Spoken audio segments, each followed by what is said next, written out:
Et avec nous, bien sûr, le spécialiste Eric Vial, comment allez-vous? Très bien, Lionel. Comme d'habitude, quand je viens sur ce plateau pour parler des courses, les courses, c'est une passion. Hein. Vous le savez, ce dimanche, c'est une très, très, très grande réunion sur l'hippodrome de Strasbourg. C'est le fameux grand steeplechase. Ah, j'adore quand vous dites ça. Ouais, je le dis bien. On peut pas refaire un petit coup? Le steeplechase. Le steeplechase, le grand steeplechase. Et pour nous en parler aujourd'hui, j'ai demandé à Sébastien Elitselman, qui est commissaire de course. Vous avez vu, c'est sérieux, un commissaire, ça rigole pas du tout.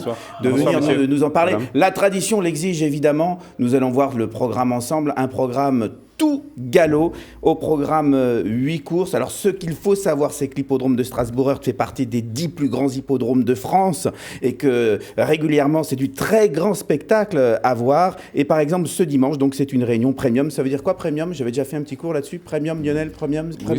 Oui, c'est dans la France entière. Et bravo, félicitations. Ouais, ça veut dire hein. que ça se joue dans la France entière et même dans l'international, vous pourrez jouer sur les courses de Strasbourg. Heurt au total 8 courses, 5 courses de plat, 3 courses d'obstacles. La course phare, la course mythique de Strasbourg, c'est, regardez, à 12h, 13h25, c'est le prix Marcel Michel, c'est donc le grand steeplechase. Marcel Michel, c'est le créateur de l'hippodrome de Strasbourg. Carrément. Ouais, c'était en 1965, il a trouvé le terrain en 1965, et en 1970, c'est la première course sur l'hippodrome de Strasbourg. C'est à partir de ce moment-là que va naître l'hippodrome de Heurt. À noter aussi donc 2 courses à réclamer pour ce dimanche. À réclamer, vous savez ce que ça veut dire? Non, dites-moi. On va demander à Sébastien. Sébastien Litzelman. Une course à réclamer, tout simplement une course où tous les chevaux sont à vendre au départ de la course. À l'arrivée, on les vend. Non, on ne les vend pas. Vous mettez un petit ticket, vous dites il a bien couru celui-là, j'aimerais bien l'acheter, et vous pouvez l'acheter. Ah, c'est ça. Voilà, c'est ça à réclamer. Vous réclamez le cheval. Voilà.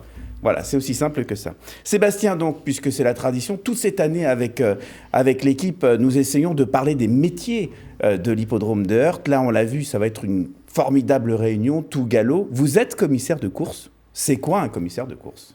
Un commissaire de course veille au bon fonctionnement, à la régularité des courses. Il existe un code des courses, que ce soit pour nos amis galopeurs comme pour nos amis trotteurs. À nous de nous assurer tout au long de la réunion de course que ce... Là, on vous voit, par exemple, là, à l'antenne, c'est vous avec... En gros, est-ce qu'on peut considérer que c'est un arbitre? On va dire nous sommes comme un arbitre au football. Il y a un règlement, un code des courses pour chaque discipline. À nous de nous assurer que tout au long de la réunion de course, ce règlement soit respecté. Si ça n'était pas le cas, on a le devoir... On sévit. C'est ça, c'est exactement ça. Il y a un commissaire de course ou plusieurs commissaires de course? Alors la règle est la suivante, 3 commissaires de course au minimum, 5 au maximum. Voilà, l'organigramme de la réunion est fait chaque matinée de course par notre président Lucien Matzinger. Donc on découvre notre véritable fonction quand on arrive sur l'hippodrome. Concrètement, dimanche, on vous trouve où? Le commissaire, il est où pour regarder que tout se fonctionne bien?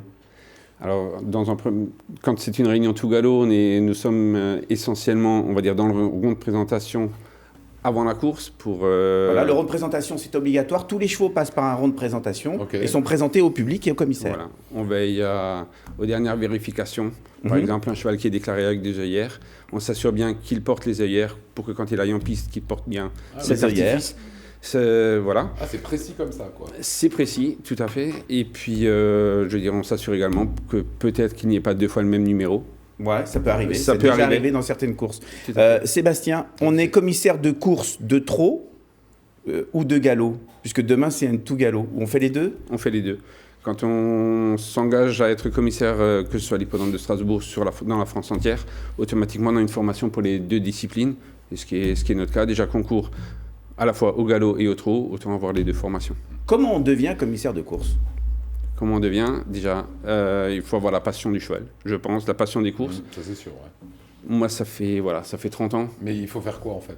Il y a un examen à passer, c'est-à-dire il y a une première année de formation, une formation où il y a une vingtaine de vacations, une vingtaine de réunions de courses à faire, où on a plus ou moins la casquette d'apprenti.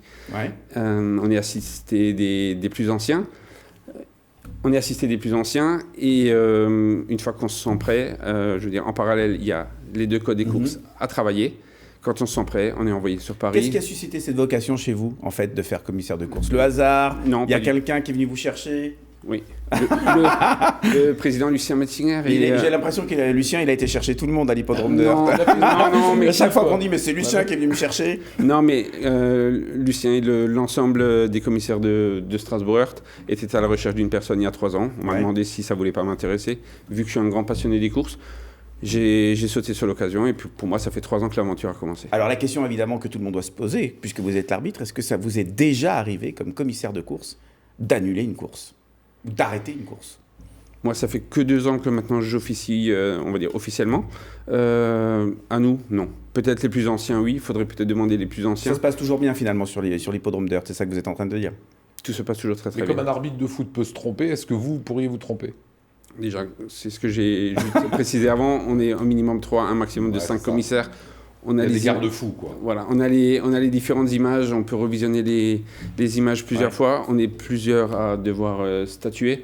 Donc, généralement, en connaissant le code, en voyant les images, on sait ce qu'on a à statuer. Alors, on va rappeler les horaires des courses parce que demain, c'est un peu spécifique.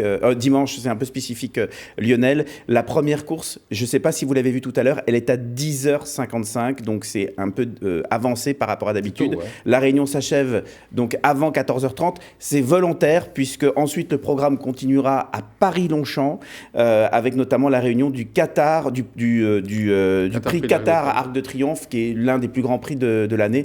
Et c'est aussi une spécificité pour Strasbourg. Hein. On arrive juste devant Paris-Longchamp, donc c'est aussi synonyme que cet hippodrome est très dynamique. Tout à fait.